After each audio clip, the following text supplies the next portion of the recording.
Hey guys, it's Brandon Addison with Low T Nation. Today I want to take a few minutes and talk about the philosophy of testosterone replacement and whether or not it's a holistic, natural approach to managing health or just another medical therapy using quote unquote medicines. All right. And this is a question that we get from very like-minded people, people that we resonate with, people trying to hold on to their health and do all the right things and really actually putting the work in.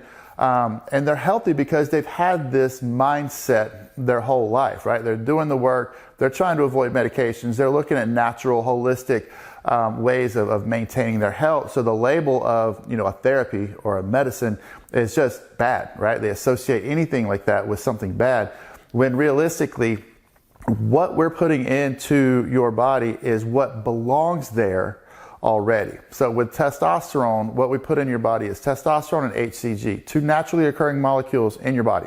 Okay, HCG is incredibly close to a molecule called luteinizing hormone, so close so that your receptors, your luteinizing hormone receptors, can't tell the difference. And the testosterone is the exact same molecule, and also HCG does naturally occur in the man's body and definitely in the woman's body. It's what pregnancy tests test for. All right, so these are naturally occurring bioidentical hormones. All right, not some medication that was invented, has a patent on it, right? The patent on this is either, Mother Nature or God or whoever you attest to, because God or Mother Nature intended these to be in our body at a certain level to achieve optimal health. And when we were young, early 20s, late teens, early 20s, when these hormones were the highest in our body, we as a general population, obviously there's a lot of exceptions, but as a general population, that's when we're the healthiest. That's when we can keep lean muscle on and build muscle the easiest. That's when we can lose weight and keep weight, unwanted like fat, off our systems. Cognitive abilities are the best in our early 20s and late teens. That's why, that's where people learn the most in going to college or grad school. That's when you can really hit it, from an academic perspective. When you try to go back to school in your 30s, things are different. A lot of that has to do with hormones. And it goes much deeper than that, right? Neurodegenerative diseases don't happen when people are in their 20s and 30s. Okay, heart disease doesn't happen in the 20s and 30s.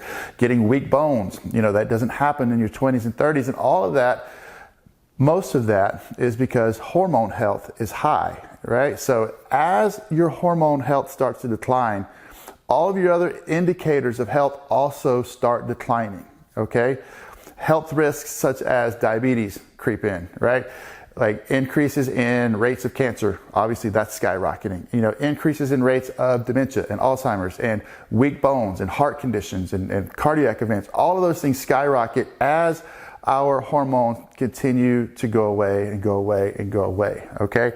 I did not coin this phrase, but I believe in this with all of my heart.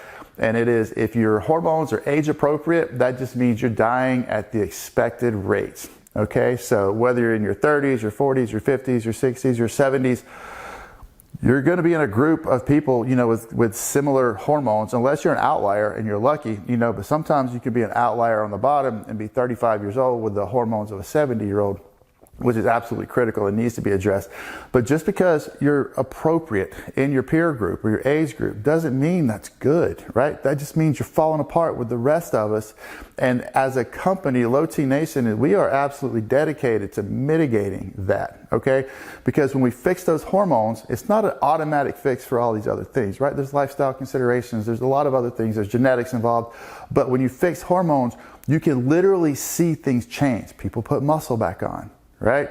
They stave off all of the symptoms of metabolic syndrome, right? You can look at a bone mineral density report from somebody before hormone replacement and then, a year into it, night and day differences, okay? All of these things change tremendously when you take a person's hormones that have been down for too long and you bring them back up. Their health improves tremendously, okay?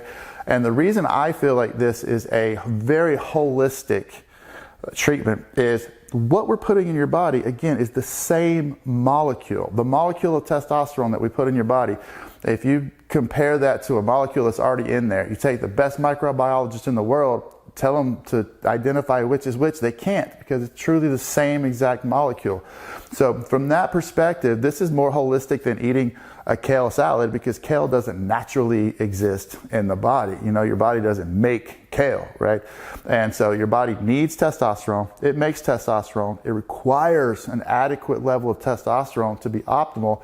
And if you don't give it that, unfortunately, we're going to suffer the ramifications of, you know, all of our health indicators starting to kind of crumble beneath us, you know. So again, like I said, that's what we're here to mitigate and to stave off. And man, it makes all the difference.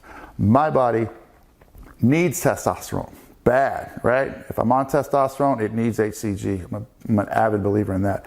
My personal body needs thyroid medicine, okay? The thyroid stuff that we give patients also, bioidentical, okay? Now, bioidentical just means the molecules are the same. It doesn't mean it was naturally sourced from a human. It doesn't mean it wasn't made in a lab. Like, these things are all derived from non-human sources. They're all put together in a lab, but the molecule is the same molecule. And because of that, in my opinion, okay, it's as holistic and natural as possible because we're just putting what belongs in the body back in the body at the appropriate level, okay? We're not going sky high because, you know, we're going to cause problems if we did that.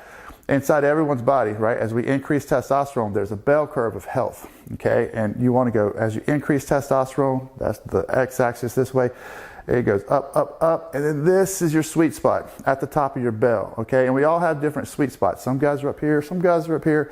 It doesn't matter. Your sweet spot is your sweet spot, but if you keep adding testosterone, you're going to slide off the back as far as quality of life goes because we're going to introduce problems and side effects and issues because, again, it's not the sweet spot. So we're very, very good here at Low T Nation at understanding where your sweet spots are. We know how to treat people intelligently, right? We don't just treat people from a spreadsheet or a protocol. We treat an individual based on that individual, okay? And if you don't need testosterone or thyroid medication and you can't medically justify that you need it, we're not going to give it to you, okay? We're not one of those clinics. And so that's a big indicator that you're with the right clinic is that they turn people away sometimes. A lot of these clinics will take everybody's money. They'll give everybody whatever they want.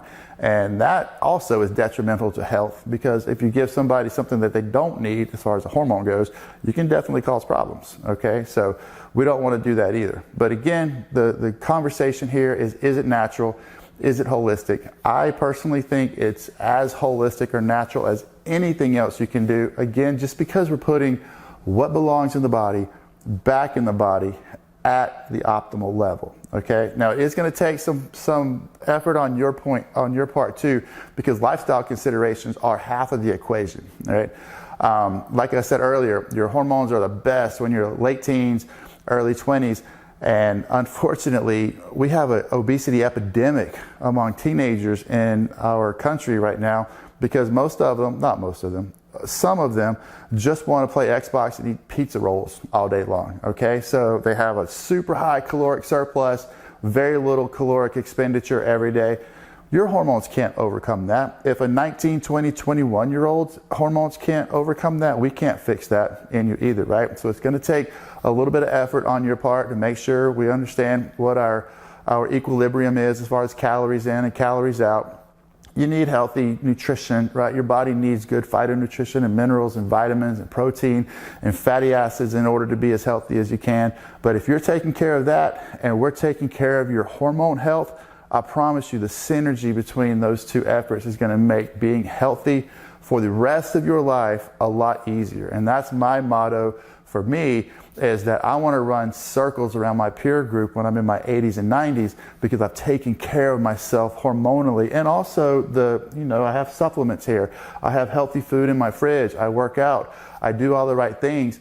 But again, just doing one of these without the other doesn't make it happen, all right? You need both. You need the good lifestyle and you need hormonal support in order to support that good lifestyle. And then again, like I said, the synergy between those two efforts will pay off in huge dividends way down the road. So if you guys have any questions, you know how to get a hold of us, 866-FIX-LOW-T or at our website, lowtnation.com. Thank you guys for watching and we'll talk to you soon.